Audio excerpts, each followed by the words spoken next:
Nggak apa-apa. Terima kasih semuanya. Hari ini saya singkat saja, saya tidak tahu akan ada doorstep. Tadi baru saja hadir ya untuk mendukung program-program yang sudah dilakukan oleh dari Kemendikbudristek sebelumnya. Terima kasih sekali dari program vokasi untuk mendukung dan inovasi digital terutama sekali bagi kaum perempuan. Senang sekali juga sudah bisa bertemu langsung dengan para pengikut bootcamp dan juga bisa berbincang bersama bagaimana kita bisa secara menyeluruh meningkatkan inovasi-inovasi kita dan juga mendukung secara struktural apa yang bisa kita lakukan supaya semakin banyak partisipasi yang berkualitas dari kaum perempuan. Demikian. Tentu saja ini adalah bagian yang sangat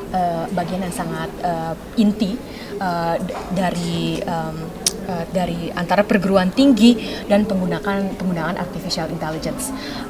Kalau saya lihat artificial intelligence itu sangat berpengaruh terhadap dua fungsi. Fungsi pertama itu adalah meningkatkan efisiensi. Jadi bagaimana dalam penimbangan ilmu, dalam belajar mengajar, itu kita bisa meningkatkan efisiensi dengan menggunakan digital tool termasuk artificial intelligence. Dan yang kedua itu adalah fungsi artificial intelligence itu untuk meningkatkan pribadi manusianya, mengembangkan pribadi manusianya. Saya berikan contoh yang sederhana ya, yang kebetulan buat saya sangat terpikir itu, misalnya saya sebagai ilmuwan itu selalu menggunakan Google Scholar. Nah, dulu sebelum ada Google Scholar itu kan sangat susah cari paper untuk mempertemukan pertanyaan-pertanyaan. Nah, sekarang dengan adanya Google Scholar itu setiap hari itu pasti lihat Google Scholar untuk menanyakan pertanyaan-pertanyaan, mengadakan riset-riset dan melihat apa yang sudah dilakukan di ilmu ke situ. Dan itu meningkatkan efisiensi saya dan juga mengembangkan diri saya sebagai pemikir dan ilmuwan untuk mengetahui apa yang sudah dilakukan di situ. Nah, yang tentu saja yang ingin kita galakkan dari kementerian itu adalah penggunaan digital yang sungguh-sungguh meningkatkan efisiensi bagi semua orang, apakah itu mahasiswa, apakah itu dosen, apakah itu administrasi seperti rektor di perguruan tinggi, meningkatkan efisiensi dan juga untuk pengembangan diri ya. Jadi dan ini juga tentu saja pertanyaan yang sama harus kita tanya, apakah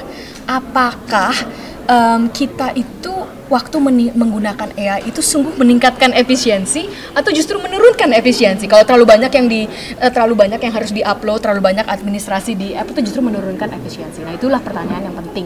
Dan apakah itu mengembangkan diri, membuat kita menjadi semakin lebih kritis, semakin lebih kreatif, atau justru menurunkan kita? Nah, itu kembali pertanyaan kepada kalau kita menggunakan ChatGPT itu sebenarnya kita mengembangkan diri atau menurunkan diri. Nah, itu juga menjadi sangat penting. Inilah yang terjadi antara AI dan pendidikan tinggi. Prof, kalau tidak ada beda mendukung partisipasi perempuan dalam teknologi? Karena ada, terutama STEM ya, karena ada tantangan struktural.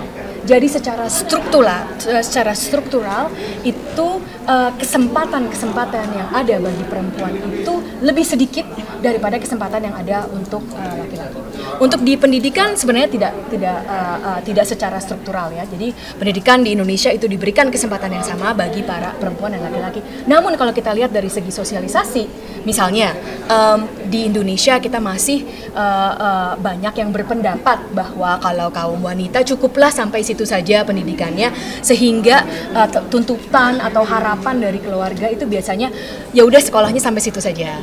Nah, dan kalau kita sudah menjadi ibu rumah tangga, itu akan sulit bisa langsung berpartisipasi di pekerjaan, karena untuk mengatur keluarga itu perlu tantangan lain. Jadi itu tantangan strukturalnya. Jadi bukan kemampuannya, tetapi tantangan struktural. Tapi tantangan struktural ini menjadi sangat penting, termasuk harapan-harapan atau bimbingan-bimbingan untuk kita bisa harapan untuk bagaimana suatu wanita itu bisa memenuhi potensi yang optimal seoptimalnya. Itulah menjadi tetap harus ada.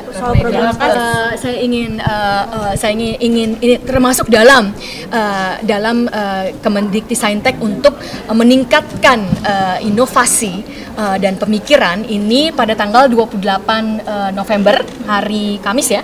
Hari Kamis ini akan ada suatu event yang sangat besar.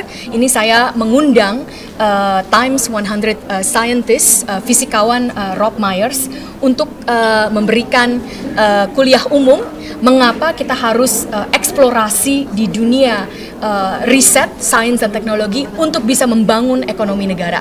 Saya harap semua jenjangan ini akan disiarkan live dari Kemendikti Saintek.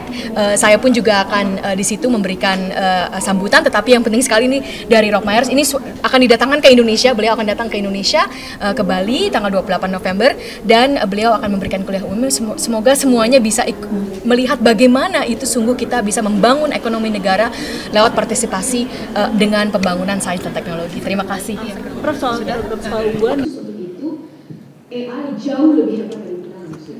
Nah, seperti face recognition atau tools yang lain.